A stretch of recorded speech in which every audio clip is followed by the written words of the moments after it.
अस्सलाम वालेकुम रहमतुल्लाहि व बरकातहू। I hope you all are good. Myself Wajid Manzoor. आज के लेक्चर में हम डिस्कस करने वाले हैं कोऑर्डिनेशन केमिस्ट्री की one of the most important and fantastic example that is tetraammine copper second complex.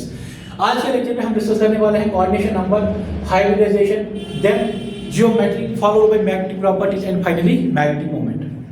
ठीक है, इस कॉम्प्लेक्स को डिस्कस करने से पहले मैं आपको एक बात बोलूंगा। मोस्ट ऑफ द टीचर्स जो भी इस कॉम्प्लेक्स की यहाँ पे हाइब्रिडाइजेशन डिस्कस करते हैं जनरली बोलते हैं कि DsP2 हाइब्रिडाइजेशन होगी, लेकिन DsP2 हाइब्रिडाइजेशन इसकी most appropriate and most accurate hybridisation नहीं है। आज के लेक्चर में आप ये सीखेंगे इसकी जो एक्चुअल हाइब्रिडाइजेशन होती है वो क्या होती है। जो आज के लेक्चर का हमारा पहला पॉइंट है that is actually coordination number. अगर हम इस कॉम्प्लेक्स की यहाँ पे देखिए कॉपर का जो कोऑर्डिनेशन नंबर है दैट इज इक्वल टू 4। यहाँ पर 4 लिगेंड्स के साथ अटैच्ड है तो coordination number is equal to 4। Coordination number is equal to 4। जब भी हमारे पास कोऑर्डिनेशन नंबर 4 के बराबर होता है तो हमारे पास दो तरह की जियोमेट्री पॉसिबल हो सकती है। एक हो सकती है टेट्राहेड्रल जिसको हम TD से रिप्रेजेंट करेंगे, और एक हो सकती है स्क्वायर प्लेनर जिसको हम SP से रिप्रेजेंट करेंगे। ठीक है, जब भी हमारे पास कोऑर्डिनेशन नंबर 4 होता है दो तरह की जियोमेट्री पॉसिबल हो सकती है, या टेट्राहेड्रल या स्क्वायर प्लेनर। ठीक है, ये पहला पॉइंट था। अब अगर हम इसकी हाइब्रिडाइजेशन देखिए इस कॉम्प्लेक्स में जो कॉपर है ना, कॉपर प्रेजेंट है +2 ऑक्सीडेशन स्टेट में। Copper is in +2 oxidation state. +2 oxidation state मतलब 3D9 सिस्टम। 3D9 system. अगर हम 3D9 सिस्टम को बनाएंगे 3D9 सिस्टम, ठीक है, 1 2 3 4 5 6 7 8 9 3D9। 3D के बाद यहां पर होगा हमारे पास 4s, ठीक है, 4s, और यहां पर हमारे पास होगा 4p। ठीक है, अब हमें इसकी हाइब्रिडाइजेशन देखनी है। इसकी हाइब्रिडाइजेशन क्या होगी? जितने नंबर ऑफ लिगेंड्स अटैच होते हैं, मतलब जितना कोऑर्डिनेशन नंबर होता है उतना ही हमारे पास क्या वैकेंट ऑर्बिटल्स होने चाहिए सो दैट हम हाइब्रिडाइजेशन को प्रेडिक्ट कर सकें। यहां पर कोऑर्डिनेशन नंबर 4 है तो यहां पर हमारे पास 4 वैकेंट ऑर्बिटल्स होने चाहिए। यहां पर 4 वैकेंट ऑर्बिटल्स हैं। हम एक्सपेक्ट करते हैं कि इसकी जो हाइब्रिडाइजेशन होगी कॉपर के इस कॉम्प्लेक्स में दैट विल बी sp3, क्योंकि यहां पर एक s वैकेंट है और 3 p ऑर्बिटल्स वैकेंट है। तो हम एक्सपेक्ट करते हैं जो इसकी एक्सपेक्टेड हाइब्रिडाइजेशन होगी that will be sp3। Expected hybridisation sp3। Expected hybridisation क्या होगी? sp3। लेकिन sp3 हाइब्रिडेशन की कॉरेस्पॉन्डिंग जो हमारे पास जियोमेट्री बनती है that will B tetrahedral. That will B tetrahedral. ठीक है, ठीक है। कोऑर्डिनेशन नंबर 4 है। कोऑर्डिनेशन नंबर 4 के कॉरेस्पॉन्डिंग हमारे पास 4 वैकेंट ऑर्बिटल्स होनी चाहिए सो दैट हम हाइब्रिडेशन को प्रेडिक्ट कर सकें। तो यहां पर हमारे पास 4 ऑर्बिटल्स वैकेंट है, एक s 3 p। तो एक्सपेक्टेड हाइब्रिडेशन क्या है? sp3। और sp3 हाइब्रिडेशन की कॉरेस्पॉन्डिंग जो हमारे पास जियोमेट्री होती है वो टेट्राहेड्रल होती है। लेकिन ये ना ही sp3 होता है ना ही टेट्राहेड्रल होता है। ये इनकरेक्ट है। ये इनकरेक्ट है। क्यों इनकरेक्ट है मैं आपको अभी एक्सप्लेन करूंगा। ये इनकरेक्ट है, ये करेक्ट नहीं। ठीक है, तो असल में देखा गया है हमारे पास एक्सपेरिमेंटल टेक्निक्स होती हैं। एक एक्सपेरिमेंटल टेक्निक होती है जिसको हम कहते हैं ESR स्पेक्ट्रोस्कोपी। ESR स्पेक्ट्रोस्कोपी मतलब इलेक्ट्रॉन स्पिन रेजोनेंस स्पेक्ट्रोस्कोपी, और इसको और एक नाम देते हैं EPR spectroscopy, electron paramagnetic resonance spectroscopy, जो उन कॉम्प्लेक्सेस के लिए एप्लीकेबल होती है जहां पर हमारे पास अन इलेक्ट्रॉन प्रेजेंट होगा। ठीक है, इसको हम कहते हैं ESR स्पेक्ट्रोस्कोपी। और एक टेक्निक होती है जिसको हम कहते हैं X ray spectral technique. X ray technique हमारे पास और एक होती है। इन दो टेक्निक से हमें पता चलता है ये जो कॉम्प्लेक्स है ये टेट्राहेड्रल नहीं होता है, ये स्क्वायर प्लेनर होता है। ये स्क्वायर प्लेनर होता है। ये स्क्वायर प्लेनर होता है। ये स्क्वायर प्लेनर होता है। ठीक है, अब जब ये स्क्वायर प्लेनर होता है, स्क्वायर प्लेनर कॉम्प्लेक्स होने के लिए हमारे पास क्या हाइब्रिडेशन होनी चाहिए वो हम अभी देखेंगे। ठीक है, अब अगर हम यहाँ पे जो मोस्ट ऑफ द फीचर्स इसको एक्सप्लेन करते हैं स्क्वायर प्लेनर होने के लिए, मैं ये सिस्टम फिर से एक बार बना देता हूँ। हमारे पास यहाँ पे 3D9 सिस्टम होगा। 1 2 3 4 5 6 7 8 9 इलेक्ट्रॉन्स इसमें आ गए। ठीक है, उसके बाद हमारे पास 4s है, उसके बाद हमारे पास 4p। ठीक है, 3D 4s 4p। ठीक है, यहाँ पर स्क्वायर प्लेनर जियोमेट्री एक्सपेरिमेंट हमें पता चला है तो स्क्वायर प्लेनर हमारे पास होने के लिए हाइब्रिडेशन क्या होनी चाहिए? DsP2। ठीक है, अब dsp2 हाइब्रिड होने के लिए हमारे पास यहाँ पर जो d ऑर्बिटल है ये वैकेंट होना चाहिए, लेकिन यहाँ पर इस d ऑर्बिटल में क्या है, एक इलेक्ट्रॉन है। तो मोस्ट ऑफ द टीचर्स बोलते हैं कि इस इलेक्ट्रॉन को हम प्रमोट करते हैं, कहाँ से, from 3d to 4p, 3d से हम इसको 4p तक प्रमोट करते हैं, लेकिन ऐसा होता नहीं है असल में। मैं आपको एक्सप्लेन करूंगा, ऐसा असल में होता ही नहीं है। जब हम इस इलेक्ट्रॉन को प्रमोट करेंगे ना 3d से लेके 4p तक, हमारे पास कुछ ऐसी तस्वीर बन जाती है। 3d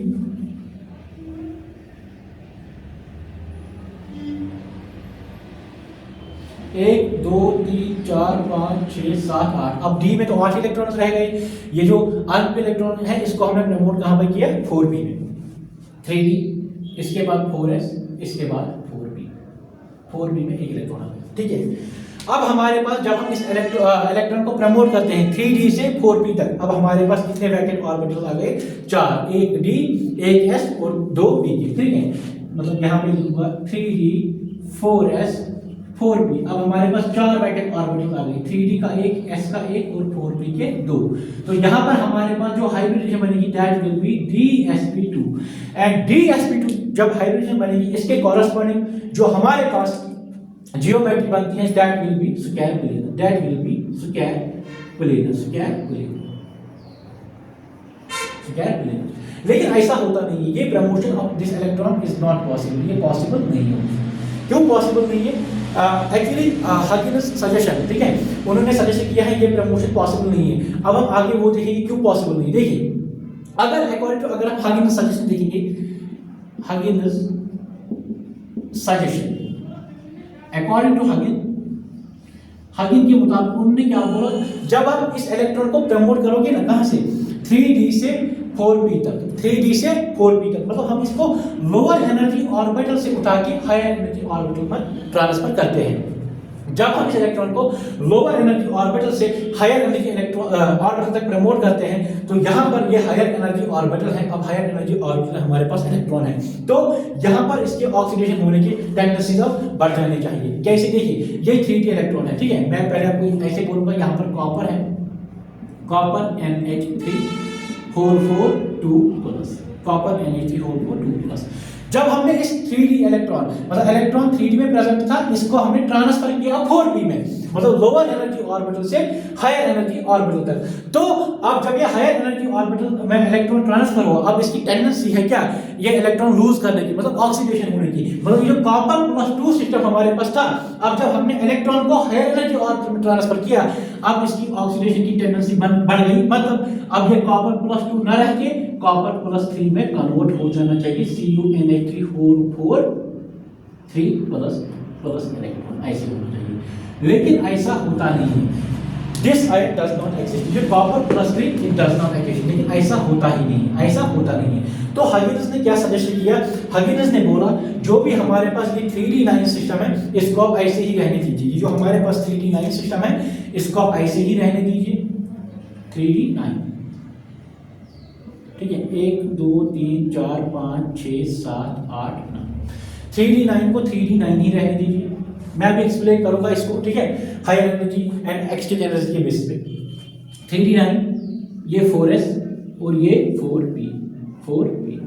उसके बाद यहां पर हमारे पास होगा 4d, क्या होगा 4d, 4d, 3d 4s 4p 4d।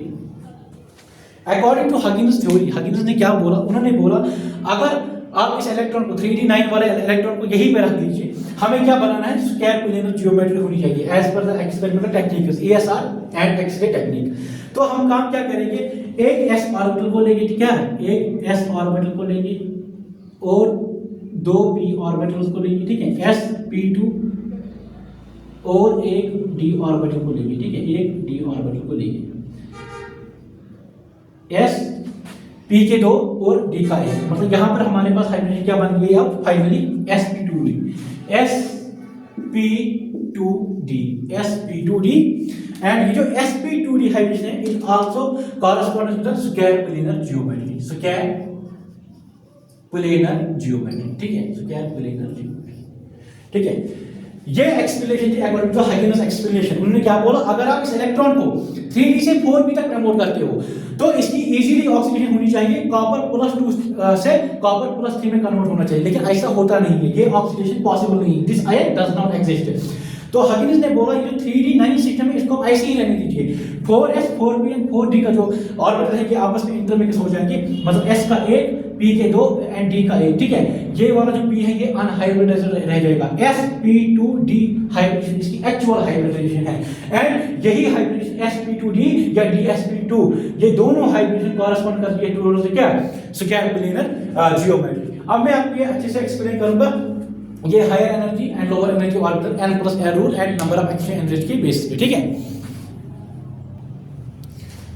अब आप देखिए यहां पर मैंने आपको बोला जो promotion of this electron 3d से 4p तक हम इलेक्ट्रॉन को प्रमोट नहीं कर सकते, क्यों? पहला आपने पढ़ा होगा क्लास 11th में n प्लस l रूल। अगर मैं n प्लस l रूल की बात करूंगा, n प्लस l रूल आपको क्या कहता है, अगर n प्लस l की वैल्यू ज्यादा होगी तो एनर्जी ज्यादा होगी, स्टेबिलिटी कम होगी, अगर n प्लस l की वैल्यू कम होगी एनर्जी कम होगी, स्टेबिलिटी ज्यादा होगी। ऐसे ही अगर n प्लस l की वैल्यू सेम होगी तो उस वाले केस में हम क्या देखते हैं, n की वैल्यू देखते हैं, जहां पर n की वैल्यू ज्यादा होगी वहां पर एनर्जी ज्यादा होगी, स्टेबिलिटी कम होगी, या जहां पर n की वैल्यू कम होगी एनर्जी कम होगी, स्टेबिलिटी ज्यादा होगी। अब अगर n प्लस l रूल के हिसाब से मैं देखूंगा, यहां पर देखिए यहां पर 3d है, क्या 3d के लिए n की वैल्यू क्या है, n की वैल्यू है 3 एंड l की वैल्यू क्या है, l की वैल्यू है 2, तो n प्लस l की वैल्यू यहां पर क्या आ जाएगी, n plus l is equal to 3 plus 2 is equal to 5, n plus l की वैल्यू क्या आ गई 5। अब अगर मैं 4p की बात करूंगा, 4p में n प्लस l की वैल्यू क्या होगी, 4p देखिए n प्लस l, 4p के लिए n की वैल्यू क्या है 4 है, p की वैल्यू क्या है 1 है, तो यहां पर भी n प्लस l की वैल्यू क्या आ गई 5 आ गई, यहां पर भी n प्लस l की वैल्यू 5 आ गई, यहां पर भी n प्लस l की वैल्यू क्या आ गई 5 आ गई, ठीक है। लेकिन आपने अब जब n प्लस l की वैल्यू सेम होगी, यहां पर भी 5 यहां पर भी 5, उस टाइम पे हम क्या देखते हैं, जहां पर n की वैल्यू कम होगी वहां पर एनर्जी कम होगी, स्टेबिलिटी ज्यादा होगी। यहां पर क्या है, यहां पर n की वैल्यू 3 है, यहां पर n की वैल्यू क्या है 4 है, यहां पर n की वैल्यू कम है, n की वैल्यू कम मतलब एनर्जी कम, एनर्जी कम मतलब ज्यादा स्टेबिलिटी, तो इसका मतलब है कि अगर ज्यादा स्टेबिलिटी है, ये जो इलेक्ट्रॉन है ये प्रेफर करेगा 3d में रहना ना कि 4p में रहना, ये एक एक्सप्लेनेशन है, ठीक है। मतलब यहां पर जो इलेक्ट्रॉन है वो प्रेफर करेगा कहां पर रहना, वो 3d में प्रेफर करेगा रहना ना कि 4p, क्यों? क्योंकि 4p में इसको एनर्जी ज्यादा है, एनर्जी ज्यादा है तो स्टेबिलिटी कम होगी, ठीक है। ये एक explanation n plus l rule के हिसाब से, ठीक है। अब मैं आपको और एक एक्सप्लेनेशन बता देता हूं नंबर ऑफ एक्सचेंजेस के बेसिस पे, नंबर ऑफ एक्सचेंजेस के बेसिस पे देखिए, number of exchanges, number of exchanges, number of exchanges, number of exchange जो होते हैं ना, इसकी जो फॉर्मूला होती है, number of exchanges is equal to summation of n into n minus 1, n into n minus 1 divided by 2 times k, divided by 2 times k। Number of exchange किसके बराबर होते हैं, summation of n into n minus 1 divided by k। जो n होता है where n is equal to number of electrons with parallel spin, n किसके बराबर है, कितने नंबर ऑफ इलेक्ट्रॉन्स हमारे पास होंगे जिनका पैरेलल स्पिन होगा, मतलब या तो स्पिन अप वाले या तो स्पिन डाउन वाले, मतलब स्पिन अप वाले स्पिन अप वालों के साथ एक्सचेंज कर सकते हैं, एंड स्पिन डाउन वाले स्पिन डाउन वालों के साथ एक्सचेंज कर सकते हैं। एंड ये जो k होता है, k is actually proportionally constant, और इसका जो एक्चुअल वैल्यू है that depends upon the metal क्या होगा या आयन क्या होगा। नंबर ऑफ एक्सचेंज में ध्यान रखिए। अब अगर मैं D9 सिस्टम लूंगा, फॉर D9 मतलब 3D9 सिस्टम, ये वाला 3D9, जब मैं 3D9 सिस्टम लूंगा, यहां पर एक बात आप यहां पे गौर से सुनिएगा, 3D9 सिस्टम, इसमें 9 इलेक्ट्रॉन्स हैं, 9 इलेक्ट्रॉन्स हैं। अब मेरे पास यहाँ पे स्पिन अप वाले इलेक्ट्रॉन्स कितने हैं, देखिए, एक स्पिन अप, फिर spin down, spin up, spin down, spin up, spin down, spin up, spin down, spin up, मतलब टोटल 5 इलेक्ट्रॉन्स हैं स्पिन अप वाले, 1 2 3 4 5 इलेक्ट्रॉन्स क्या है स्पिन अप वाले। अब अगर मैं इसमें क्या नंबर ऑफ एक्सचेंज निकालूंगा स्पिन अप वालों के लिए, ठीक है, number of exchanges number of exchanges किसके बराबर आएगा? n की वैल्यू क्या है अभी 5, क्यों? 5 इलेक्ट्रॉन्स का स्पिन अप है, 5 into 5 minus 1 divided by 2k is equal to, ये आ जाएगा 10k के बराबर, 10k के बराबर। ये किसके लिए आएगा? For spin up, for spin up, for spin up, spin up वालों के लिए n की वैल्यू क्या थी? 5। ठीक है, नंबर ऑफ एक्सचेंजेस, अब इसमें स्पिन डाउन वाले भी इलेक्ट्रॉन्स हैं, कितने हैं? 1 2 3 4। अब मैं इसमें नंबर ऑफ एक्सचेंजेस निकालूंगा स्पिन डाउन वालों के लिए, number of exchanges, number of exchanges कितने इलेक्ट्रॉन्स हैं स्पिन डाउन वाले? 4, 4 into 4 minus 1 divided by 2 times k, 12 by 2 is equal to 6k। ये किसके लिए है? Spin down, for spin down, for spin down, spin down वाले इलेक्ट्रॉन्स के लिए n की वैल्यू क्या है? 4 है। मुझे टोटल नंबर ऑफ एक्सचेंज निकालने हैं, क्योंकि ये D9 सिस्टम है, इसमें जो स्पिन अप वाले वो स्पिन अप वालों के साथ एक्सचेंज करेंगे, स्पिन डाउन वाले स्पिन डाउन वालों के साथ एक्सचेंज करेंगे। ठीक है, तो यहां पर मुझे टोटल नंबर ऑफ एक्सचेंज निकालने हैं, total number of exchanges, total number of exchanges is equal to, वो किसके बराबर है? 10k plus 6k is equal to 60, वो किसके बराबर आ गया? 60k के बराबर। ठीक है, ये किसके लिए था? D9 सिस्टम के लिए। अब अगर मैं बात करूंगा किसकी? D8 सिस्टम, देखिए for D8 system, for D8, for D8 system, D8 system में ऐसे बनाऊंगा, D8 मतलब जब मैंने D9 सिस्टम से एक इलेक्ट्रॉन को प्रमोट किया 4p में, वहां पे मुझे क्या मिला? D8 system. अब मुझे D8 में कितने इलेक्ट्रॉन्स हैं? ऑब्वियसली 8 इलेक्ट्रॉन्स प्रेजेंट हैं, 1 2 3 4 5 6 7 8, एंड एक जो ऑर्बिटल मेरे पास यहाँ पे है, ये क्या है? ये वैकेंट, ये खाली है। अब अगेन यहाँ पर स्पिन अप वाले स्पिन अप वालों के साथ एक्सचेंज करेंगे, स्पिन डाउन वाले स्पिन डाउन वालों के साथ एक्सचेंज करेंगे। स्पिन अप वाले कितने हैं? नंबर ऑफ एक्सचेंजेस मैं लिखूंगा यहाँ पर, number of exchanges, number of exchanges, number of exchanges. पहले स्पिन अप वालों के लिए देते हैं, इसी पर कितने हैं स्पिन अप वाले? 1 2 3 4। तो यहाँ पर मैं लिखूंगा n की वैल्यू भी क्या? 4 into 4 minus 1 divided by 2 times k, that will be equal to 6k। ये किसके लिए? Spin up, for spin up, for spin up. n की वैल्यू क्या थी? 4। अब अगर मैं स्पिन डाउन वालों के कितने हैं स्पिन डाउन वाले? 1 2 3 4, 4 अगेन है यहाँ पर spin down, number of exchanges,